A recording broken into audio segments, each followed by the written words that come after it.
Good evening, everyone. Thanks for joining me in this video. Please, if you are in Kano State or Enugu State, this video is the most important to you. But for everyone who is in the rest of other states and the Federal Capital Territory in Nigeria, this news will also be a very important news to you. But particularly for people in Enugu State, for people in Kano State, please pay attention. If you have any of your brother in Enugu State or in Kano State, send this to them. From the history past, I discovered that every terrorist attack that do happened in the churches, populated areas and so on and so forth, it has been warned before it happened.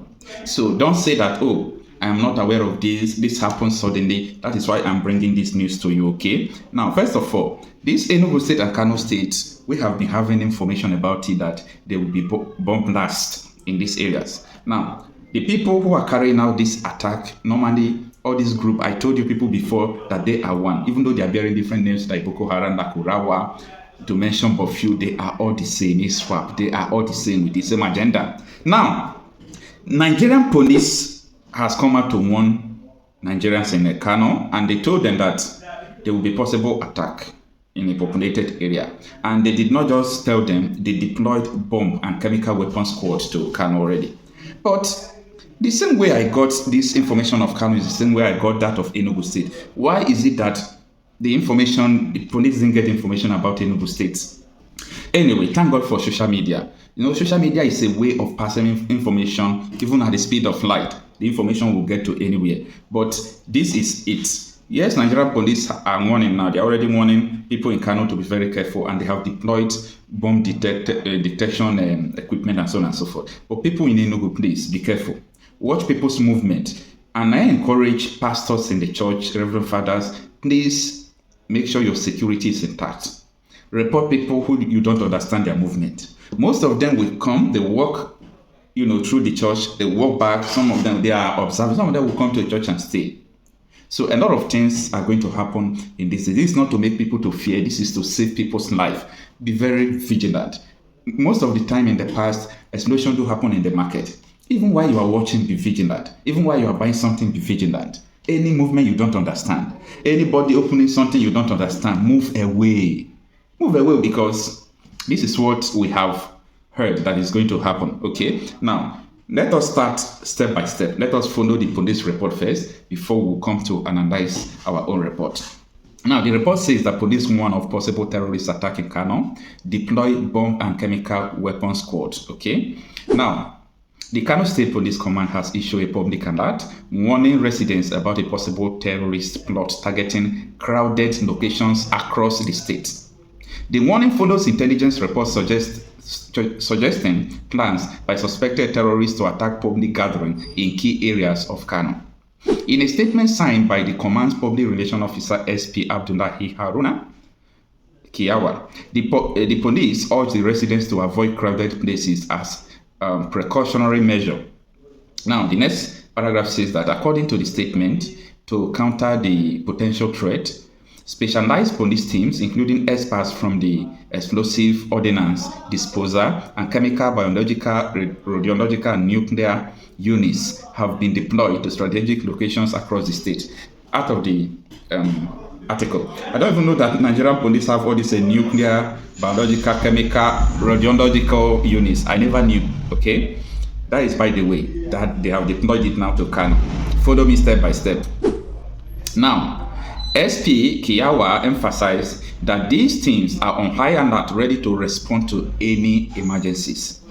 He urged residents to report suspicious individuals, activities, or objects to the authorities through the command's emergency hotline, and they put the command. If you are in Kano, the numbers to call are the numbers you are seeing on the screen. They are 080-3241-9754, and the second number is 08123821-575, or the last number is 09029292926. So these are the three numbers you should call if you are in Kano. So let's continue with the article. Say the police reassured the residents of their commitment to maintaining peace and security in Kano, emphasizing that proactive measures are being taken to prevent any attack.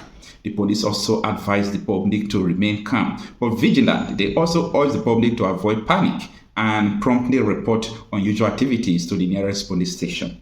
The safety and security of the Kano residents remain our top priority, SP Kiawa said, adding that the command is working closely with other security agencies to ensure the safety of all. The police also urge residents to cooperate with the authorities as they continue to monitor the situation and implement additional measures to protect the state. End of the article.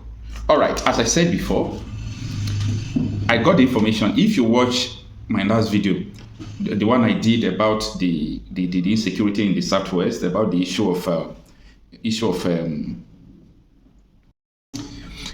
talked a little bit about the issue of Enugu State, that this is information we are getting from all angles. The information is sounding out from all angles. This was how we sounded the one that happened in Plateau State 2023 December. Remember, we said it here now, okay, that we are receiving information that they are going to be attacked on that Plateau State, and it happened. So the purpose of report is to prevent, okay? If there is no need to report, if there is no need of prevention, this video is of no relevance, okay?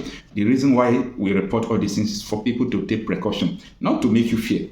Do not panic when you hear something like this, okay? Because there are some chances that it will never happen. But due to past experiences, so if you hear all these things, you take caution. If they say don't go to the public places, if at all you are going there, you have to be very careful. Monitor what is going on. Look left, look right.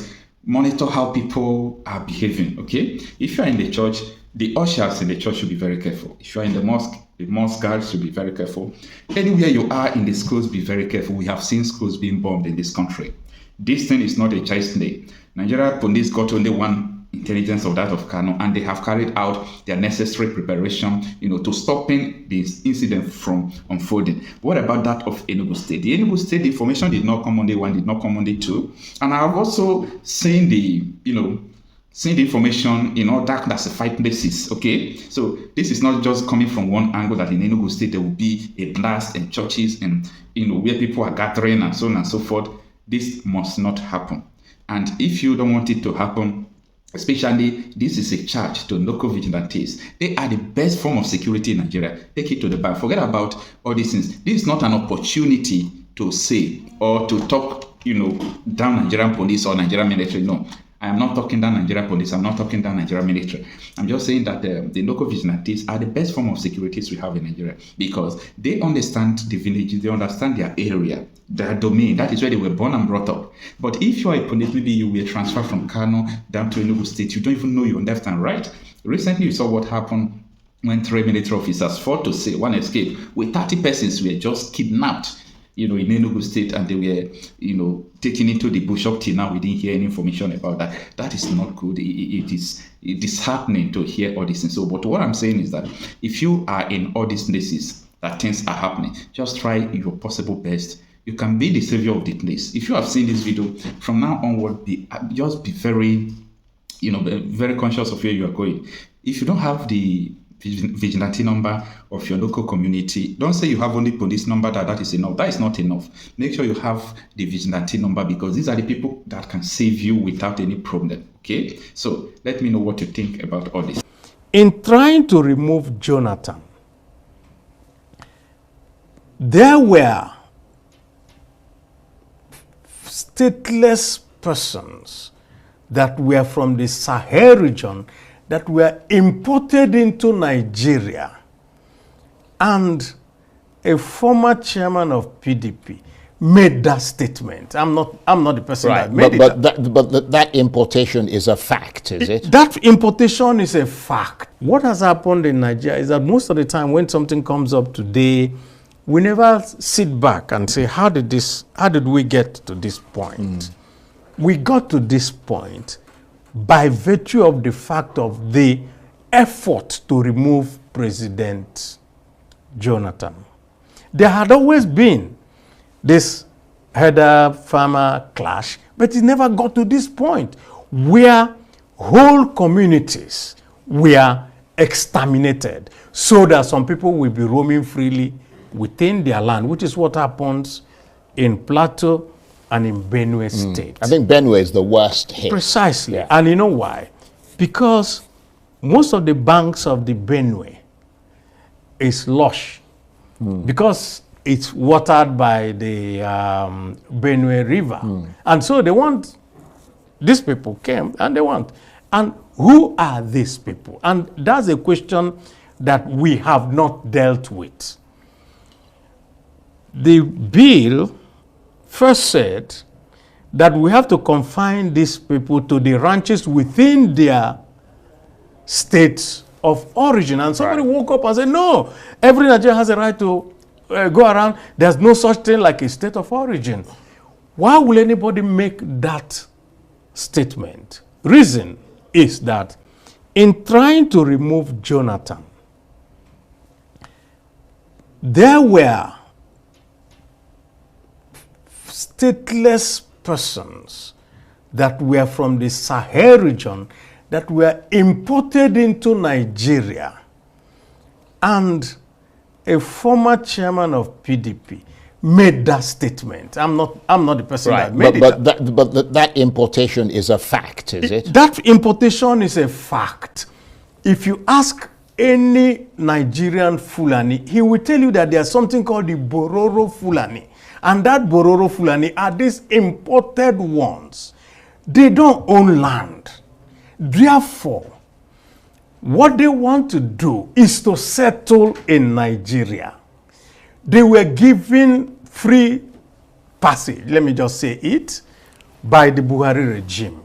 And we were shouting at that time, don't bring people into Nigeria who are not Nigerians. They won't have sympathy. They won't know what has happened. All they want to do is displace you, take over your place, and roam freely within that place. But there were cattle herders as well. They were, but the Nigerian cattle herders were not carrying AK-47 rifles and other. So these guys brought their guns with them. So these guys brought their guns with them.